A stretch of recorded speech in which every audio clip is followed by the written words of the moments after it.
Alex's days started like clockwork, coffee brewing by instinct, kids tumbling into the kitchen one after another. Max demanded waffles. Lily reminded him about dinosaurs, and Ethan, half awake, mumbled something about forgetting his Spanish homework. Their mom, Emily, appeared with a tray of bacon, breezing through the morning chaos with practiced ease.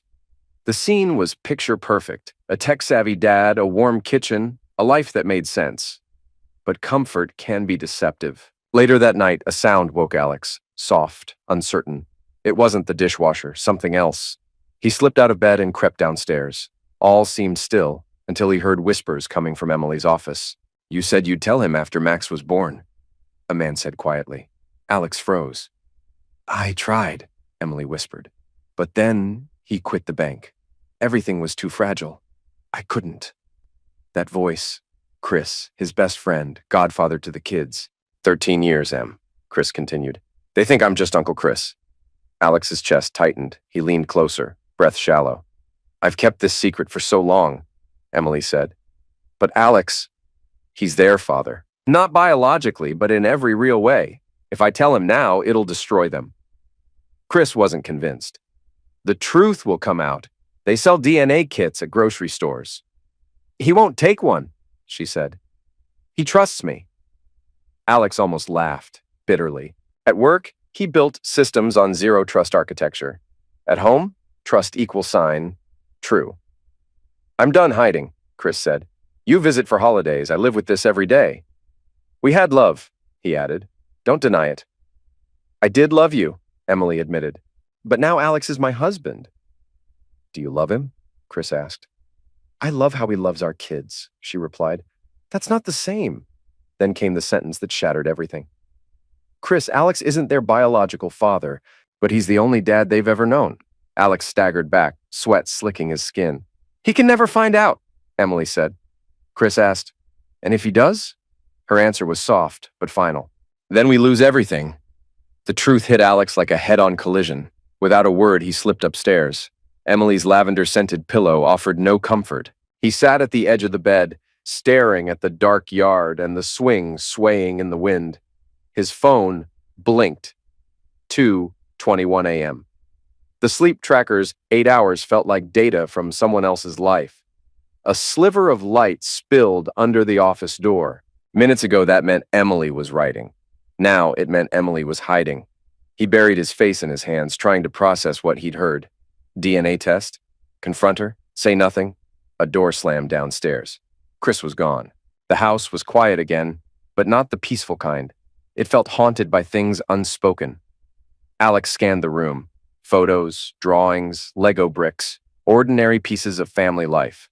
Now, clues in a lie he hadn't even known existed. That Niagara photo. Him holding the camera, Chris pressing the shutter. "Not the time," he whispered to himself. He lay down on the far edge of the bed. The glow from under the office door stayed on. Emily's words looped in his mind like a broken tape. He is not their biological father. The wind picked up. Rain hit the roof. His calendar, meetings, workouts, a 9 a.m. call, still sat in place, but none of it mattered. He heard the door creak. Emily's steps were soft. "Are you asleep?" she whispered. He stayed silent. She gently pulled the blanket over him, paused a second, then walked out. The light vanished. Darkness took over. Alex clutched the pillow like armor. Her final words still echoed, "He'll never know." But he knew. He barely slept. By sunrise, he was functioning on habit alone. Coffee brewed. He forced a smile at Lily's "best dad ever" sign.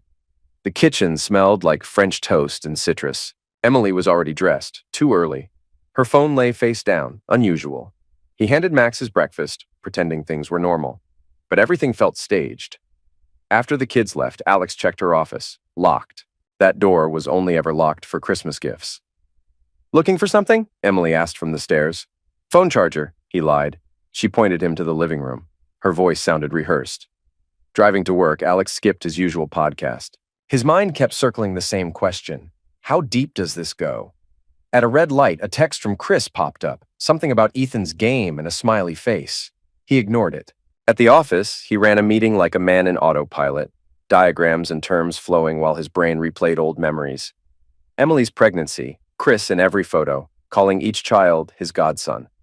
After the meeting, Alex messaged a lawyer, casually, asking how to get a DNA test anonymously. Just for fun, he joked. But the reply came with a green checkmark. It was possible. Lunch was water. A coworker asked about his second coffee. Alex lied without blinking. The kids kept me up. Lying came easier now. Life had become theater. On the drive home, he spotted Chris's truck parked nearby. Alex waited, then hit record on the dash cam. Inside, Chris played table hockey with Ethan. Lily laughed nearby. It looked like a happy family, only there was one dad too many. Emily announced the oven was broken. Pizza night. Alex offered to drive. She sat up front. Chris and the kids piled into the back. In the mirror, Alex watched Chris buckle Lily in, slower than necessary. The mask was slipping, but Alex wasn't ready to take his off. In the pizza place parking lot, Alex forgot his wallet. Chris stayed in the car while Alex lingered at the curb, casually asking, "How have you been?" Chris shrugged. Planes, projects. "I'm flying to Austin tomorrow." "The kids will miss you," Alex said flatly. Chris chuckled almost too quickly. "I'm not around that much." The line sounded rehearsed. That night, after the kids were in bed, Alex said he was going to shower. Instead, he slipped into Emily's office. The lock code, Ethan's birthday, came to him without thinking. Top drawer, pens and paper. Second drawer, a thick envelope, no label. Inside, Fairfield Genetic Services paperwork, dated to Emily's first pregnancy. The father field had been blacked out, but under a lamp, a name bled through, Hall. He took photos, slid everything back in place. As he stepped out, Emily called from the hallway. "Just checking the printer paper," he said casually. She stared a moment too long before nodding. Alex returned to the living room and sat with his laptop, not to code, but to document. A list. Whispers at 2 a.m., a locked office, upside-down phone, Chris knowing the kids' schedules too well, that envelope. He saved the file to the cloud, just in case. Sleep never came. He kept replaying what he saw. Maybe he imagined it. Maybe the name wasn't real. Maybe nothing meant anything. But each time doubt crept in, one image cut through. Chris, gently patting Ethan's shoulder in the car like it was second nature. By morning, Alex was in the kitchen lining up 2 glasses, one with cold coffee, the other with water and ice. Same weight. For some reason, that irritated him. Memories flooded back. San Francisco, 2009. The smell of burnt plastic and cheap pizza in a co-working space. He'd been panicking over a frozen terminal when a calm voice said, "Your FFmpeg crashed." A girl in a Google Summer of Code shirt leaned in, ran her finger across the error log, and added, "Lower the bitrate." The demo worked. They took second place. He didn't care. He only saw her, Emily Fourneau from Chicago. After the event, they skipped dinner and got coffee instead. They argued about Python, movie trilogies, and noir-sounding last names. By midnight, they had missed the last tram. He walked her to campus, then rode back in a cab, whispering her name to himself. A month later, he came home with a diploma and startup dreams. His mother, Susan, took one look and said, "You've lost weight. They don't feed you out west?" Dinner turned into a status report. She rattled off names of successful cousins and family friends, each story punctuated by a sharp glance at him. "Compare," she said. "Startups aren't stable." His dad hid behind the newspaper as always. Alex had hoped to introduce Emily to his parents without pressure, but on Christmas Day, 2009, the tone was set at dinner. Susan, smiling, asked, "What are your plans after graduation?" "Seeking funding," Emily answered calmly. "Any major investors?" "Not yet." "Will your parents help?" "My mom's a nurse. My dad passed." Susan nodded like she was making a note. "No guarantees. That's brave." Emily didn't flinch. "Some guarantees are paper, others are real. I prefer the latter." Later, Alex heard his parents whispering in the kitchen. His mom insisted he needed someone solid. His dad muttered something about love not being a balance sheet. Susan's phrase stayed with him. "I'm just testing the waters." Chris had entered Alex's life in college and never really left. His mom had always liked Chris, called him the practical counterbalance to Alex's head-in-the-clouds personality. At a family barbecue in 2010, Susan seated Chris next to Emily. "You two are kind souls," she said, smiling. "Talk about charity work." Alex thought it was harmless, but now he remembered that day differently, how he felt like the outsider in his own story. When he proposed to Emily, she wanted a simple ceremony under the apple trees. Susan overruled her. The Aldrich mansion was non-negotiable. A wedding is a company's public image, she insisted. Don't skimp. A week before the wedding, Alex overheard his mom on the porch. A wedding is a business plan. Pick your partner wisely. He'd assumed she was talking to his dad, but when he turned, she was looking directly at Emily, who stared back without blinking. Later, Emily joked, "Your mom's stress testing me, but I'm fine." He believed her. When Emily told him she was pregnant in 2012, he was overjoyed, carried her around the house, called his mom immediately. Susan showed up with onesies and a list of top pediatricians. Over dinner, she smiled at Chris and said, "If I'd had a friend like him during my pregnancy, I'd have slept better." It sounded sweet back then. Now it felt like a clue he hadn't caught. Alex's phone buzzed. A message from his mom. "Don't forget the VAH brunch. Hope Emily joins." He typed back, "We'll see," and shivered. A week ago, he'd have replied, "Of course." He walked over to his desk, opened an old email archive, and searched Chris. Dozens of messages. One from April 2011 stood out. "Thank you for supporting my idea, Al. Emily opens up around you. Alex is too logical to see the full picture. Let's keep rehearsal dinner informal." It wasn't just a message. It was a red flag he hadn't read in time. Buried in another email from his mother was a quiet bomb. She'd encouraged Chris to be there for Emily if she ever faltered, reassuring him that Alex, reliable as always, would play his part. It wasn't advice. It was strategy. Then came the final hit. 2 weeks before the wedding, room 414 is reserved. Discretion matters. He trusts you. Alex froze. The words blurred. His hands trembled. "She set me up," he whispered. The room felt thick, suffocating. He shut the laptop, opened a blank document, and titled it like an engineer. Written_root cause analysis. Bullet points followed. Dates, messages, motives. His mother's control. Chris's ego. Emily's ambition. He backed up the file, saved a copy to a flash drive, and stashed it in a Lego box like it was contraband. It was 2:40 p.m. time to pick up Max. The route was familiar, but Alex no longer felt like himself in the driver's seat of his life. He glanced at the best dad ever sign taped to a shelf and tapped it, testing the glue, testing what still held. His father's old line echoed, "Keep an open heart, but build your own walls." It once felt quaint.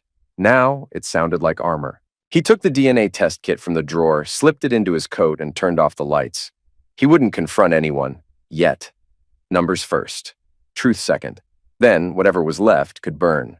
He closed the door behind him, leaving behind a house that now felt like a stage set for someone else's drama. The next morning came early.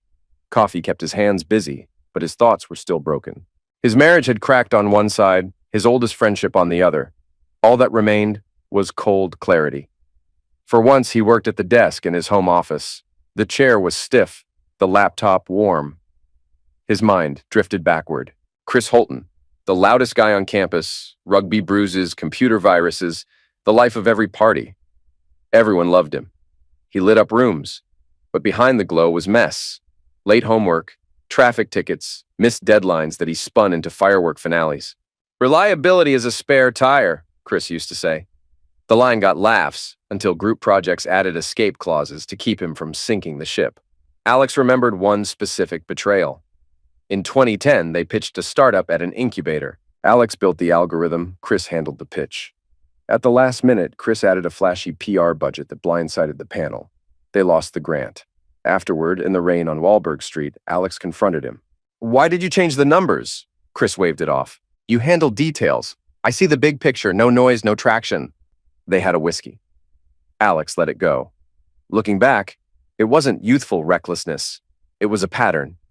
Another memory surfaced. San Diego, 2011. He and Emily were at a conference. Alex caught a fever and crashed early.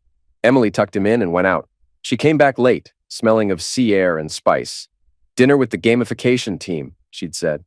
The next morning, Chris texted, "San Diego rocks. Loved your tip about fish tacos." At the time, it seemed like coincidence. Now, it didn't. Alex logged into the telecom provider dashboard. 5 family numbers appeared. His, Emily's, the kids' tablets, and an old eSIM he once gave Chris just for a project.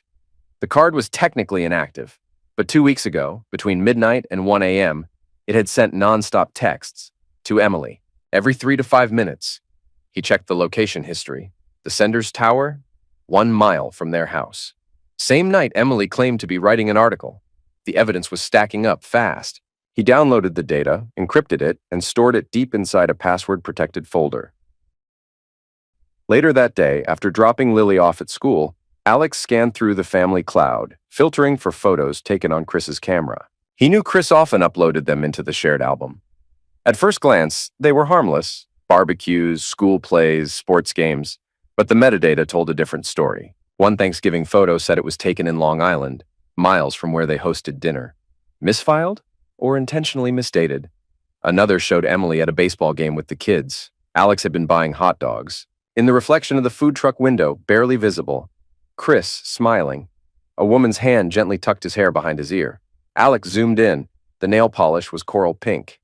Emily usually wore clear. But a week earlier, she'd come home from the salon laughing about trying something new. That wasn't just a hand, that was another piece of the truth. That evening, the house was buzzing. Cartoons on the TV, Max with his fidget spinner, Emily slicing fruit in the kitchen. From the outside, everything looked picture perfect. Alex noticed the thick, leather-bound photo album on the couch, Emily's annual Christmas tradition. He sat down and flipped through the pages. Chris was in almost every shot, as godfather, coach, Santa. It used to feel like generosity. Now, it felt calculated. In photo after photo, Chris's eyes weren't on the kids or the camera. They were on Emily. Alex hid his unease and nodded when Max asked if he could cue up the next episode. His voice stayed steady. But later, in the kitchen, he quietly retrieved an old hard drive tucked behind the oven manual, college-era AIM and iChat logs long buried. He booted up an emulator and ran a keyword search through Chris's old chats. Pieces of conversation surfaced like sharp glass. She doesn't realize how much he's investing in her. He's funding our kids. Just a joke, don't panic.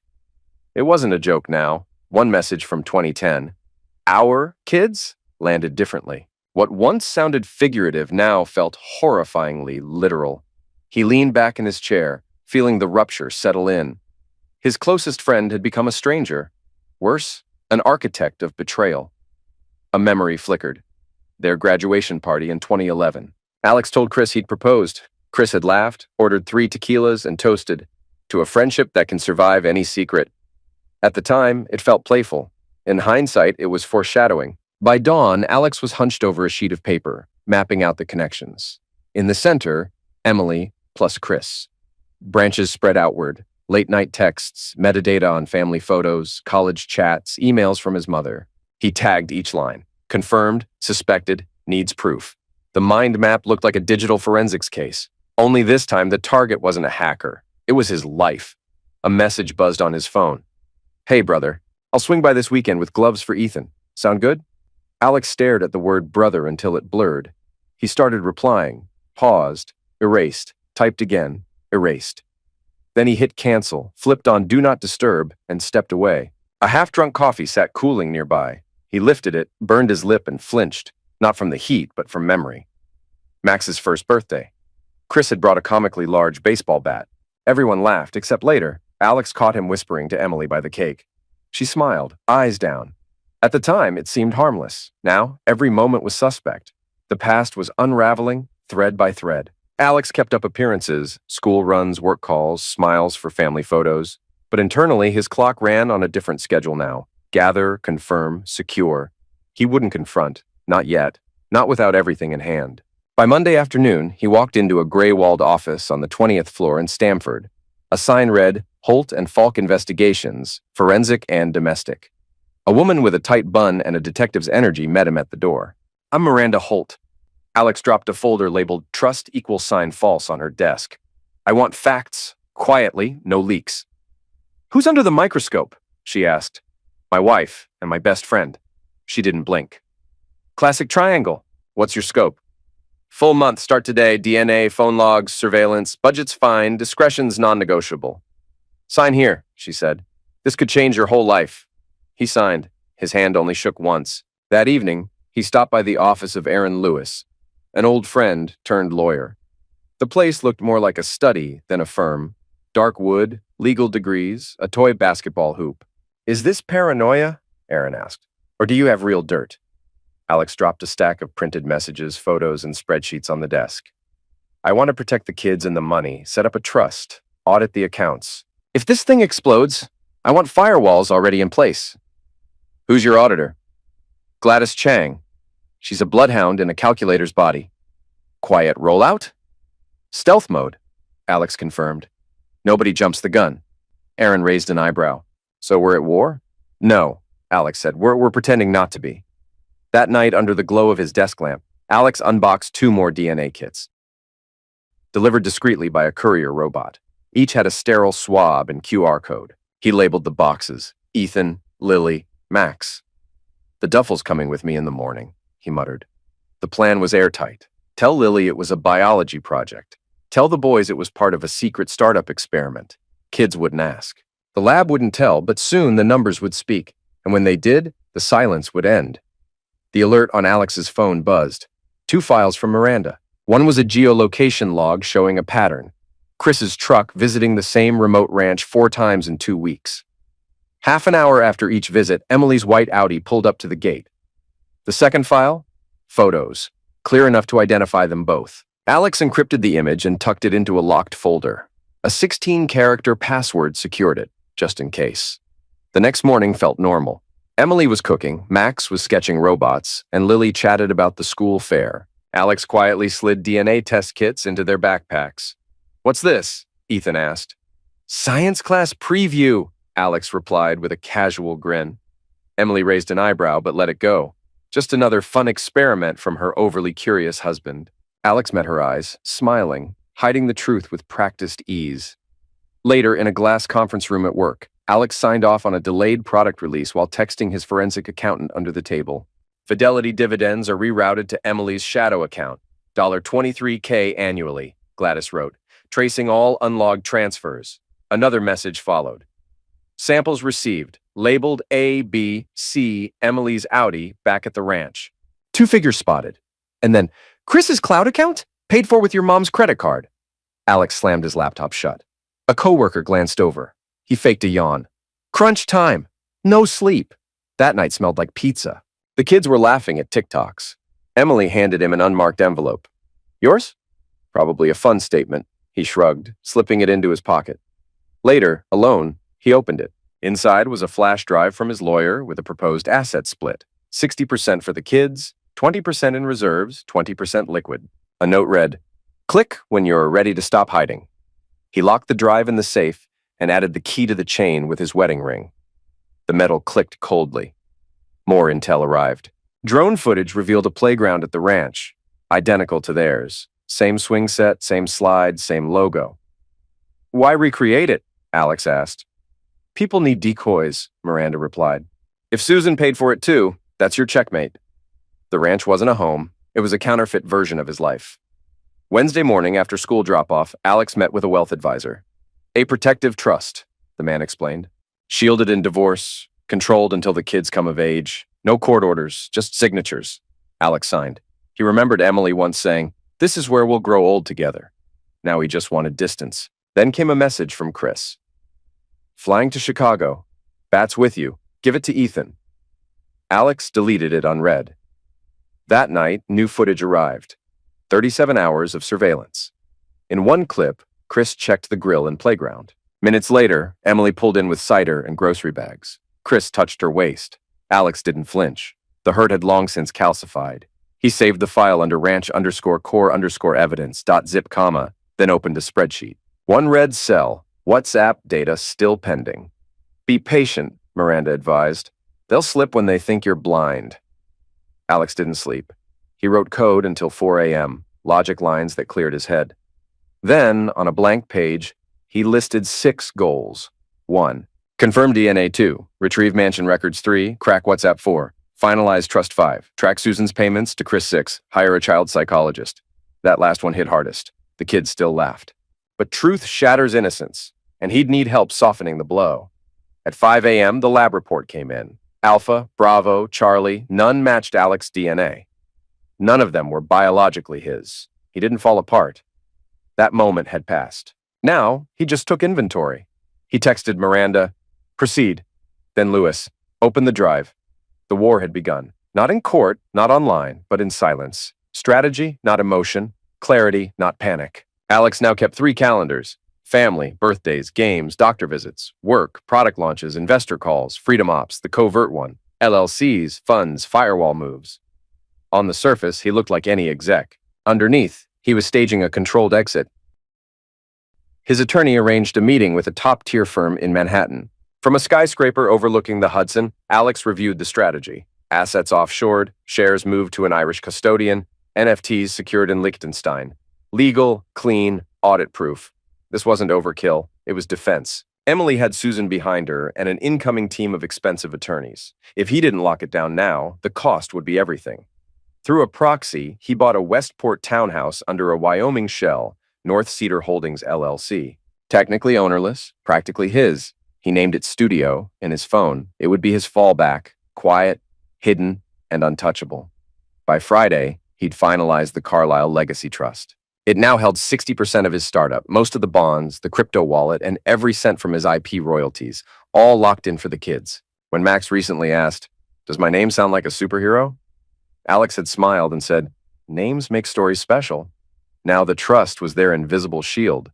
But protecting wealth wasn't enough. He had to clean it too. In a private Zoom, he walked the CFO through a pitch deck that framed a strategic buyout as a smart move. While it looked like prep for a Series B, Alex was loading every critical doc into a virtual data room. If this company needed to become liquid, it would be fast and surgical. Meanwhile, Gladys Chang, the forensic accountant, combed through the family accounts. 6 charges showed up on Emily's card, $900 each to Briarwood Counseling. Supposedly couples therapy. The address, the ranch Miranda Holt had already tracked. The account, paid via Susan Carlyle. The pieces clicked. Emily and Chris weren't hiding. They were being funded. Alex took out a $20 million key person insurance policy with the kids' trust as beneficiary. If things blew up, no one could touch it. He wasn't just preparing for betrayal, he was making it irrelevant. Midweek, Miranda delivered months of messages between Emily and Chris. One recording chilled him.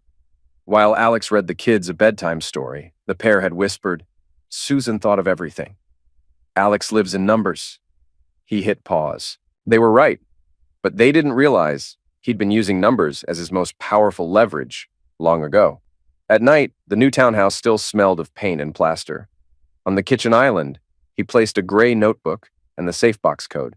He wrote a short list: finish due diligence, secure LOIs from banks, finalize guardianship terms, move kids' insurance to trust, bring in a child psychologist disguised as a school project. Notebook closed, magnet clicked into place. The next day, Miranda texted a heads up. Susan was throwing a luncheon for Chris's charity, a soft launch into the public eye. Alex responded by instructing Lewis to file for a sealed divorce, citing irreparable breakdown and potential fraud. By Monday, the papers were in the courthouse, a digital copy locked in the North Cedar vault. That evening, the CFO confirmed 2 offers, $120 million and $128 million for a controlling share. Alex responded politely. In his mind, he was already dividing the numbers. Even halved, the money would secure each child's education, future, and freedom. Just knowing it was real brought oxygen. That night, standing by the window with the city glowing beneath him, Alex thought of what was next. He'd soon give Miranda his cloud passphrase. The psychologist's report would follow. Then, the first closed hearing. Yet everything at home would appear untouched. Pancakes, school drop-offs, laughs over breakfast. But beneath that surface now lived a hidden fortress. Trusts, shell companies, encrypted logs. The only word etched inside its walls, freedom. By Thanksgiving, the air smelled like wet leaves and chimney smoke. Alex set the turkey down, checking that the cutlery aligned. 3 forks left, knife and spoon right. 3 candles burned low. Between them, white envelopes sealed with dark blue wax, one for every adult. The front door burst open. Max raced in, waving a perfect acorn. Lily carried her dinosaur book. Ethan held a signed baseball. Emily entered with Susan and Mark. He, expressionless. She, all smiles. "The turkey's perfect," Emily said, breathing in the aroma. She noticed the envelopes, but didn't ask. "We'll open them after the toast," Alex said, calm and even. Chris arrived 10 minutes late. His pickup's low hum rolled into the driveway. He walked in with a box of wine and another bouquet of rosemary. "Happy Thanksgiving, family," he said, aiming for charm as he stepped toward Emily. Alex intercepted the box. "Thanks," he said coolly. "Wine goes on the sideboard." Chris hesitated, smiled, then slid into his seat between Lily and Mark. His envelope sat in front of him. He glanced at it once, then looked away. Dinner was quiet as everyone took their seats. The kids expected a joke from their dad, like always, but Alex stood too still. "Every Thanksgiving, we talk about what brings us together," he began. "But this year, I want to thank the truth, even when it arrives late." Susan stiffened in her chair. "Alex, the kids—" "They'll hear it," he said, reaching for a stack of envelopes. "Lily, Max, Ethan, this is a family dinner. I need a moment with the adults, and then we'll eat. Sound fair?" The kids nodded, curious but calm. He passed the envelopes around. Emily, Chris, Susan, and finally one for Mark, who hesitated before taking it. Emily frowned. "What is this?" "Answers," Alex said. "Please open them." Wax cracked, paper rustled. Susan saw copies of her emails to Chris, followed by hotel bookings, therapy invoices, cloud storage receipts. Every line was a fact, not a word wasted. Chris found DNA results, charts, numbers, clinical stamps, all zeros in the paternity column. He looked like he might speak, but dropped his gaze instead. Emily's envelope was thick. Inside, court notice of divorce, trust paperwork for the kids, and an asset sale agreement transferring the company to the new Carlyle Legacy Trust. On top of the final page, a handwritten line. "I offered peace. Everything you need is here. All I asked for was honesty." Her breath caught. She pressed her hand to her throat like air had suddenly thinned. "Alex," she whispered, "can we talk later?" "There is no later," he said calmly. "There's just now. The truth is that the three of you," he glanced at Susan and Chris, "have been scripting my life behind my back. I'm not yelling because you were counting on yelling. I brought paperwork because you counted on silence." Susan tried to regain control. "I was protecting the family." "No, you were chasing a fantasy, Mom. You sold my foundation to someone else and taught me to love lies." Mark finally spoke, voice low. "Susan, you knew?" "I thought it was better for everyone," she replied weakly. "For who?" Mark stared at his envelope as if it held more than just pages. Chris inhaled. "Alex, I didn't—" "Save it for the lawyers," Alex cut in. "You'll need one." He turned to the kids. "You did nothing wrong." "You're the reason any of this matters." Max raised his hand. "Dad, the turkey's getting cold." Alex smiled gently. "You're right, buddy. Turkey shouldn't suffer for adult mistakes." He carved the bird with surgical calm. Around the table, no one spoke, but no one left. The weight of hidden things had landed squarely in the open. Emily wiped her cheeks. Susan stared down. Chris shifted his chair away slightly. Mark drank water in one long gulp. Alex picked up his own envelope. Inside was only a photo. Him with the kids at Niagara Falls, frozen in a moment of happiness. He turned it face down on the table. "Let's eat," he said quietly. Dinner restarted heavier than before, but the children still ate with appetite. Gratitude, it seemed, had roots that ran deeper than betrayal. At 9:57 a.m., the deal closed. 3 digital signatures and $128 million instantly moved into trusts, legal reserves, and anonymous accounts in Zurich and Singapore. In a quiet bank office, Alex leaned back in his chair. Lewis gave a subtle nod. It was done. The divorce had been finalized the day before. Emily kept the house and half the visible assets in exchange for silence. Susan signed off to avoid an investigation into her foundation. Chris disappeared, resurfacing somewhere in Denver where no one called him Godfather anymore. A black Tesla waited outside. The driver wasn't his. Alex climbed in and said one word: "Airport." From the jet, New York faded into a blur. He messaged the kids. Calm, brief notes. Lily got a private reading subscription. Max received a mailing address for comics. Ethan got a crypto key locked to open at 18. The first stop was Lisbon. Tiled roofs, narrow streets, sea breeze. He walked like a local, lived anonymously. The Wi-Fi was locked, the VPN routed through Singapore. Mornings began with coffee and pastel de nata. The Atlantic murmured nearby. His new name was Mark Lancaster. But to 3 kids across the ocean, he was still Dad. At night, he coded as Blue Delta, quietly contributing to encryption software. No one knew the anonymous dev once ran a 100-person tech firm. He didn't vanish. He just deleted his trail. Once a month, a burner phone pinged through Tor, just enough for his lawyer to confirm he was alive and reviewing medical and tuition updates. No social media, no email, no trace. 3 months later, he moved to Vietnam. A beachside co-working space in Phu Quoc became home. He built a prototype firewall, drank sugarcane juice, and answered to George Ray. His therapy was routine: dawn swims, 40 task days, and Bitcoin stashed in razors and safes. In January, Lewis emailed an update. Ethan hit a home run. Lily won a science fair. Max filmed a short movie. Alex played the clip on loop. The voice yelling, "Cut!" one more time sounded just like his. The ache didn't break him. It hardened into silence. By spring, he settled in Kyoto, a small wooden house with a moss garden. He cooked, studied knife skills, and went by Takeshi Morris. No more family calendar, just the corporate one and Quiet Horizon, a renamed shell of Freedom Ops. Reminders still popped up. Pay Lily's tuition, renew Ethan's insurance, extend travel visas.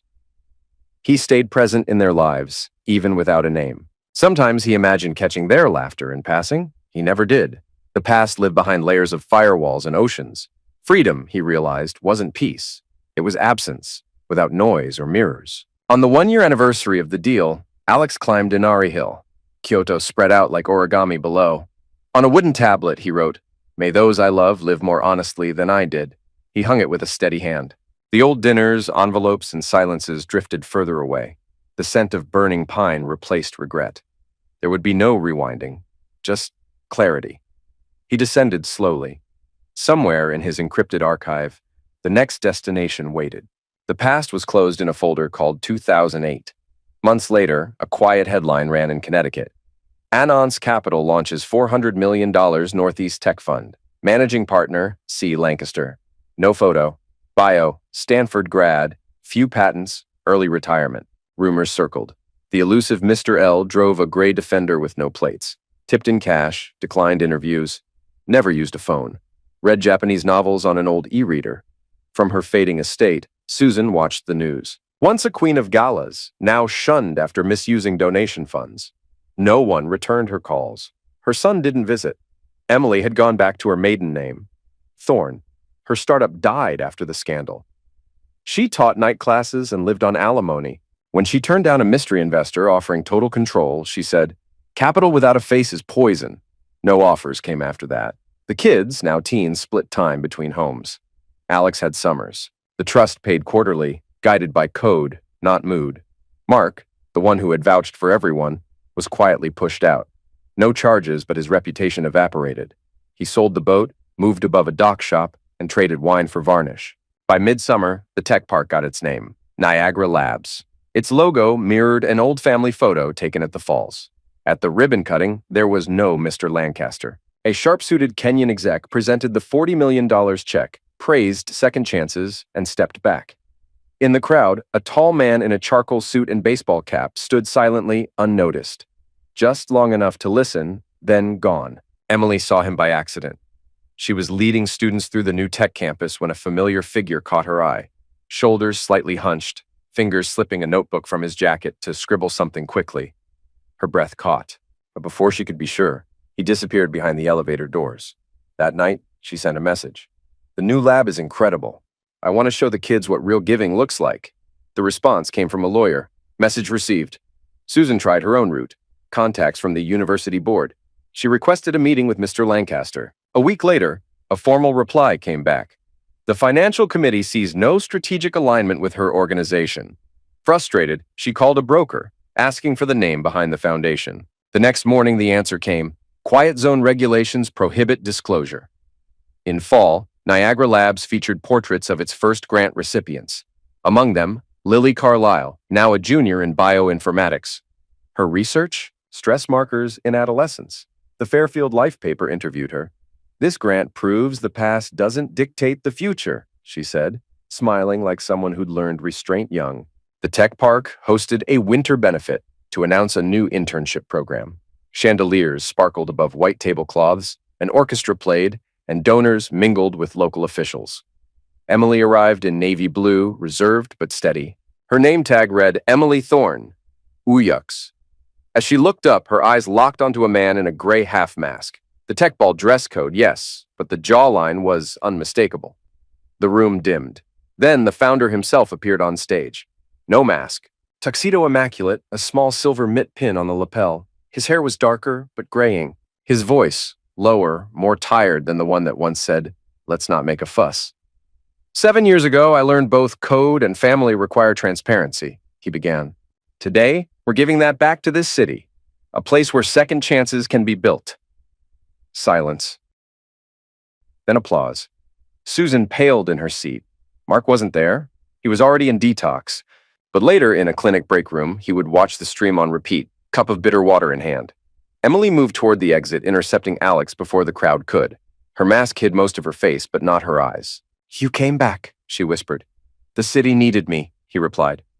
"But what about us? You wanted presence. I needed freedom." She nodded. She already knew. "I applied to your foundation." No one made the connection? "Best candidates go through the process," he said, voice gentler. "Submit your portfolio. The team will decide." She gave a polite smile, her fingers tightening around a forgotten glass of wine. Susan tried to rise, but stayed seated when Alex's eyes met hers, calm, unreadable. She looked down, defeated. Later, Alex disappeared again. The Defender pulled into the night, reflections from the gala flickering across its windows. Only the alert observer would notice. He was speaking with the driver using hand signs. No words, no noise. The next morning, papers were filled with headlines about the tech billionaire revitalizing Fairfield. One journalist noticed Lancaster was an anagram for Carlisle N. He drafted a story. The editor killed it. "Leave it. The region needs his money more than it needs his ghosts." The meeting was held in a Brooklyn loft, Anance's minimalist co-working space. Concrete floors, bare walls, a wooden table, no PR, no staging. Just 4 chairs and a pitcher of water. Lily entered first, shorter hair, sharper eyes, a laptop and binder labeled Epigen under her arm. Ethan followed, varsity jacket slung over one shoulder. Max, now taller than his father, wore a loose shirt and a pixel robot tattoo. No hugs. A nod from Lily, a half wave from Ethan. Max kept his hands in his pockets. Alex gestured for them to sit, but remained standing. "Thanks for coming," he began, voice dry. "I know it wasn't an easy choice." Lily opened her laptop. "We're here because we agreed to stop pretending. No more press statements, just real answers." Ethan smirked. "And because someone sent business class tickets." Max nudged him, but Alex didn't flinch. "I didn't call to apologize," he said. "That's part of the conversation, but not the point. I'm here to explain what's next." Max looked out the window. "Little late for that." Lily tapped her screen. "Let's skip the guilt spiral. We're adults. We were loved by 2 men," she continued. "One was our biological father, the other was you. They both disappeared. We survived, but now we want clarity." She pulled out a page. Ethan sighed. "We doing a press conference now?" "No," she said coolly. "We're doing structure." Alex raised his hands, signaling his agreement. "Structure's fine." Lily didn't wait. "First question, why vanish instead of staying and facing it with us, even if it hurt? We thought you'd be stronger than that?" Alex leaned in, fingers locked. "Back then, all I had was enough courage to protect what I could. Everything legal and financial was against me. I spent 13 years believing I was building your future. When the truth came out, I chose to disappear, secure your path, avoid more damage, and let you grow without conflict." Ethan's voice tensed. "You chose for us. Just like always, all we had was silence and a crying mom." Max cut in louder. "I found out from classmates. Tabloids never sleep. Thanks, Dad." The word hit like a crack. Alex kept his tone steady. "I hear your anger. I couldn't protect and explain at once, but now we have time and clarity." He pulled 3 envelopes from his case, setting one before each. "Not checks. These are trust summaries. Report your plans and support people. No conditions, no signatures. This is your resource, not my control." Lily glanced at hers, eyebrows lifting. Ethan ripped his open and let out a whistle. Max left his untouched. "Trying to buy forgiveness?" Max asked. "No, it's repayment for the years I stayed away." Lily shut her laptop. "Next, why return as Lancaster instead of as yourself? The city needed funding, not drama. Lancaster is a tool. You are my name." Ethan slipped the papers back into the envelope. "At my first game, I saw a man in the stands in a dark cap. I didn't know it was you. You could have said something." "I didn't want to drag you into old headlines," Alex replied. "Now that they've moved on, that's why I'm here." "No cap." Max finally opened his, flipping through slowly. "So I get 3 years to study art anywhere, no pressure? Sounds like permission to fail." "Exactly," Alex said. "No instructions. But if you ever need backup, there's a 24/7 line. Silence hung. Outside, trucks rumbled. Subway wires buzzed overhead. Lily broke it. We talked to Mom. She admitted she acted out of love, but caused harm. She lost a lot, Max added. But we can't fix her choices. Alex nodded. I'm not asking you to take sides. I want a life without secrets, blame, or hiding. Ethan looked at his siblings. I've got an idea. Let's start something together. Clean slate. Niagara Labs needs a youth sports program. I can lead the coaching. Alex raised a brow. Cyber fitness incubator? Exactly, but it'll go through the council, not just you. Max laughed. Family pitch beats any startup deck. Lily reopened her laptop. My research team needs athletes to study stress responses. It's a perfect overlap. The brothers clapped. Lily rolled her eyes, smiling anyway. Alex watched them, unfolding again after years of silence. If we're starting fresh, how about burgers? I remember fights over who could eat the most fries. Ethan stood and stretched. New challenge. No smart rings, though. Don't want my vitals showing up in Lily's charts. Coward, she said. I'm bringing my laptop, just in case brilliance strikes. I just want food, Max added. No trauma attached. They headed to the door. Alex followed, watching their movements. Lily debating, Ethan grinning, Max joking about sauces. It didn't feel like closure. More like the first page of a new chapter, unedited, unfiltered. At the door, Lily turned. Dad, she said, not cold, not formal. Thanks for showing up. Paper matters, but eyes matter more. Alex nodded. Thanks for letting me try. The street buzzed around them. The elevator thumped like a period, but the sentence went on. Later, Alex invited them to his new place near Westport. Simple setup. A desk, couch, kitchen island.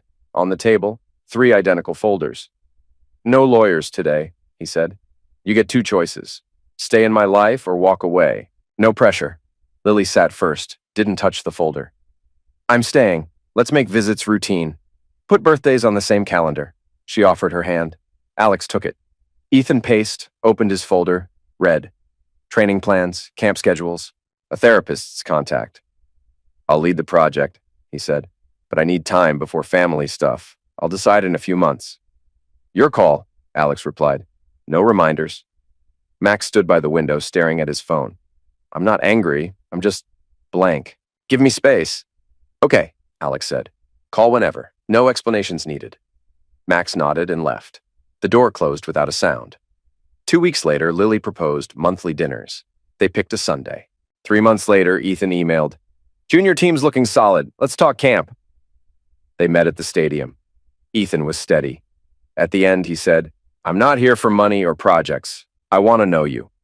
Then we start with practice, Alex said. No big speeches, just handshakes and drills. Max stayed quiet for almost a year. Then, one night, Alex got an email. Need help with a game I'm building? Can we talk? On the call, Max was all business. Code, graphics, gameplay. Before hanging up, he said, Thanks, Dad. Calm. No edge. Always here, Alex replied. A month later, Max came to dinner. He sat next to his father. During dessert, he said, Consider me back. No drama. Alex just nodded. They met often now, over dinners, workouts, research updates, and game development talks. Each had made their choice in their own time. Lily right away, Ethan after some space, and Max only when he was ready. For them, biology mattered less than someone who showed up and stayed. Alex had no expectations, only presence. And that was enough. The kids decided for themselves who counted as Dad. They marked the 3rd Saturday in June as Family Day. No holiday attachments, just a neutral date they all agreed on. Lily liked that it fell between semesters. Ethan appreciated it didn't overlap with sports. Max just wanted warm weather and good street food. Alex said yes to all of it.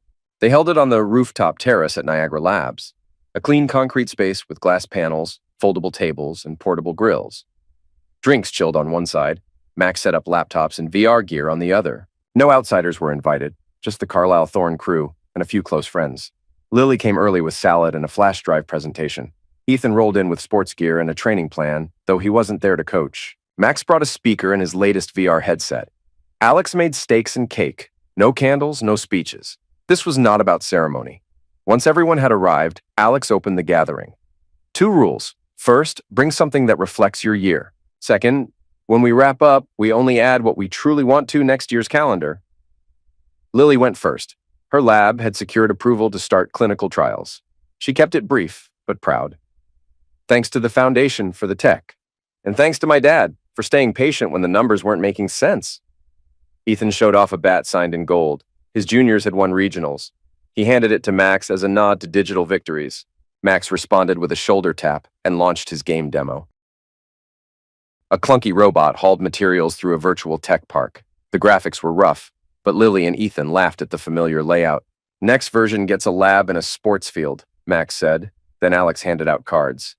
Lily, plan a fall conference talk.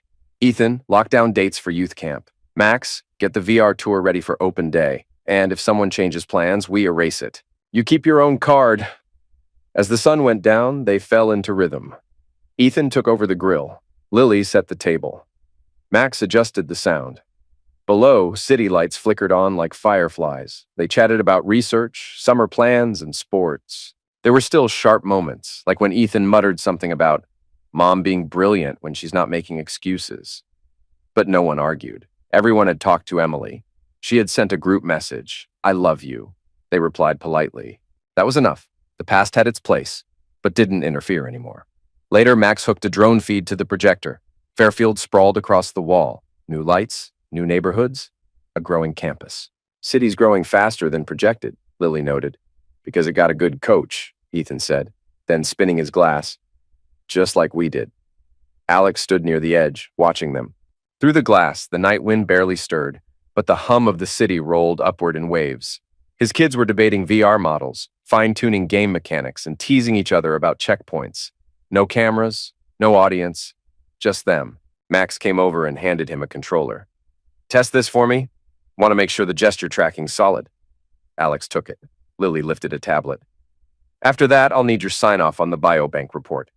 Ethan raised his phone. And don't forget, practice starts at 7 tomorrow. I swore you wouldn't be late. Alex looked at each of them. No big declarations were needed. This was it, belonging by proof of presence. He stepped back and took in the drone's view. The city was still rising. Nice view, Ethan said. Even better company, Alex answered. He moved the controller. On screen, a virtual robot laid down the first beam of a new level. Beyond the terrace glass, real cranes lifted panels under the stars. Alex felt solid. Not alone.